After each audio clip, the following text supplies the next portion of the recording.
গতকাল গভীর রাতে যেভাবে আনন্দপুর থানার সামনে সংঘর্ষে জড়ায় বিজেপির দুপক্ষ, ঠিক কি পরিস্থিতির সৃষ্টি হয়েছিল বিশেষ প্রতিবেদন তুলে ধরেছেন আমাদের প্রতিনিধি।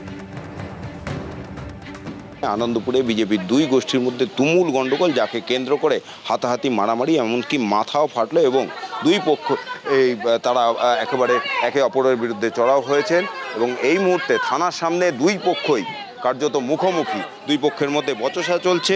বিজেপির দুই গোষ্ঠী থানার সামনে চড়াও হয়েছেন একে অপরের বিরুদ্ধে। প্রথমে এক গোষ্ঠী তারা থানায় এসেছিল অভিযোগ দায়ের করতে, তারপর দেখা যায় যে থানার সামনেই হাতাহাতি হয়। অপর যে পক্ষ অর্থাৎ এদের যে বিপক্ষ, সেই পক্ষের একজন থানার সামনে আসলে তাকে ধরে মারধর করা হয়। তারপর দলবল নিয়ে যাদের বিরুদ্ধে অভিযোগ তারা থানার সামনে এসছেন এবং দুই পক্ষের মধ্যে আবারও হাতাহাতি মারামারির মতন পরিস্থিতি। আনন্দপুর থানার সামনে বিজেপির দুই গোষ্ঠীর মধ্যে হাতাহাতি মারামারি চলছে এবং এক গোষ্ঠী তারা অভিযোগ করছেন যে স্থানীয় একজন বিজেপি নেতা দলবল নিয়ে জেলা সভাপতির মদতে তাদের উপর হামলা চালিয়েছে, তাদের লোকেদের মারধর করেছে, একজনের মাথা ফাটিয়ে দেওয়া হয়েছে।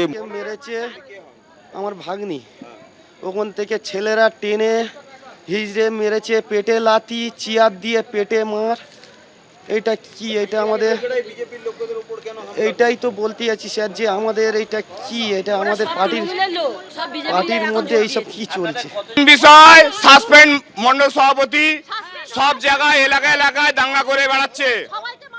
আজ আমরা বিজেপি করি, আমি নিজের রক্ত দিয়ে বিজেপি করেছি। এখন বলছি অরুণ বিষয় এখন টিএমসির হারমাদদের নিয়ে সংগঠন বানিয়ে বিজেপি তলাবাজি করে বেড়াচ্ছে।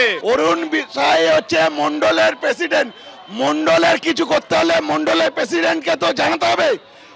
এরা সব হচ্ছে 4 তারিখের বিজেপি হয়েছে। আমরা ডাল ভাত খেতে পাচ্ছি না, আর এরা খাসির মাংস খাবে।